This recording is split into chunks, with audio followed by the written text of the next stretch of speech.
భువనేశ్వరమ్మని అసెంబ్లీలో మాట్లాడినప్పుడు, ఇష్టం వచ్చినప్పుడు మాట్లాడినప్పుడు, కొడాలి నాని అరుస్తున్నప్పుడు, తమ్మినేని సీతారాం నవ్వుతున్నప్పుడు, ద్వారంపూడి చంద్రశేఖర్ రెడ్డి వెనక నుంచి వెకిలి వేషాలు ఇస్తున్నప్పుడు మా అమ్మనన్నట్టుగా ఫీల్ అయ్యారు సార్ కార్యకర్తలు. మీరు బయటకు వచ్చి చిన్న పిల్లాళ్లాగా ఏడుస్తుంటే కొన్ని లక్షల కుటుంబాలు అన్నం తినలేదు సార్. వారికి కూడా ఏడుపు ఆగలేదు సార్. లేని కేసులో, తప్పుడు కేసులో మీరు నంద్యాలలో కూర్చొని మాట్లాడుతున్నప్పుడు, లేదా ఏసీబీ జడ్జి గారి దగ్గర కూర్చున్నప్పుడు, బెంచ్ మీద 6 నుంచి 9 గంటలు కూర్చున్నప్పుడు కొన్ని వేల కుటుంబాల్లో భోజనం వండుకోలేదు సార్. చంద్రబాబు నాయుడు గారికి ఏమైంది? వారికి మంచినీళ్ళు ఇస్తున్నారా? భోజనం పెడుతున్నారా? సరిగ్గా చూసుకుంటున్నారా? చేయని తప్పుకి సార్ని ఇన్ని రోజులు కూర్చోబెట్టారు. 3 గంటల వరకు కూర్చోబెట్టారని 3 గంటల వరకు టీవీ చూసిన వాళ్ళు ఉన్నారు సార్. మరి ఏం జరుగుతుందో అని బాధపడ్డ వాళ్ళు ఉన్నారు. అలాగే మళ్ళీ మీరు బయటకు వచ్చినప్పుడు ఆనంద బాష్పాలు. మీరు 3 గంటలు కాదు సార్, 3 రోజులు కాదు సార్, 30 రోజులైనా సరే విశాఖపట్నం నుంచి హైదరాబాద్ రావడానికి 30 రోజులు టైం పట్టేది. అడుగడుగునా నీరాజనాలు పలికేవాళ్లు. తెలుగుదేశం పార్టీ లాంటి క్రమశిక్షణ గల పార్టీకి కిరణ్ అలా మాట్లాడి ఉండకూడదు. కానీ క్షమాపణలు చెప్పారు కదా, మరి కిరణ్ కి డస్ట్బిన్ కవర్ కప్పుతారా?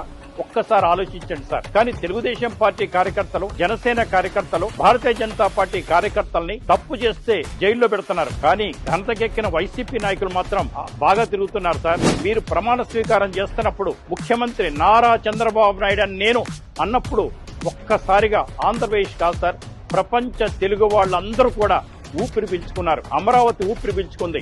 మీరు అధికారం చేపట్టిన తర్వాత ఏపీ ఇడికి పారిపోయిన వైసీపీ నాయకులందరూ కూడా 10-15 రోజులు ఏ కలుగులో దాక్కున్నారో, ఏ ఇంట్లో దాక్కున్నారో, ఎవరి శరణొచ్చారో కూడా తెలియదు. తిరిగి వచ్చే అవకాశాలే కనపడలా. కానీ నెల రోజుల్లోనే మళ్ళీ తిరిగి వచ్చారు. మాస్టర్ ప్రవీణ్ పగడాల చనిపోతే అది యాక్సిడెంట్ కేసు, అందరికీ తెలుసు, మాట్లాడుతున్న ప్రతి ఒక్కరికి తెలుసు. కానీ హర్ష కుమార్ గారు మీరు సీట్ ఇవ్వలేదని, లేదా వైసీపీ పేటీఎం బ్యాచ్ అంతా కూడా ఇవాళ మాట్లాడుతున్నారు.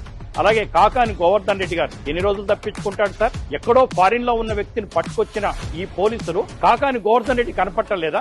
ఏం మాస్క్ వేసుకొని తిరుగుతున్నాడా?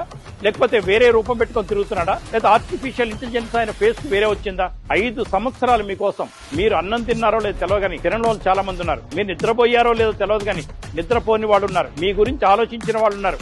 మీకు ఓటేస్తే చాలు, ప్రాణం పోయినా పర్వాలేదు అనే లక్షలాది మంది గురించి ఒక్కసారి ఆలోచించండి. వాళ్ళకి కావాల్సింది ఒకే ఒక్కటి సార్, నరకాసురుని మాత్రం వదలదు. నేను అనేది ఏంటంటే చట్ట ప్రకారమే చర్య తీసుకోండి. కానీ వాళ్ళు ఏమంటున్నారు? మేము 5 సంవత్సరాల తర్వాత అది చేస్తాం, ఇది చేస్తాం అంటున్నారు. ఏంటి సార్ ఈ ధైర్యం? ఏంటి ధైర్యం? కాదు, దుష్ట పరిపాలన వాళ్ళది. దుష్టుల్ని శిక్షించాలి సార్. ఇది మా విన్నపం.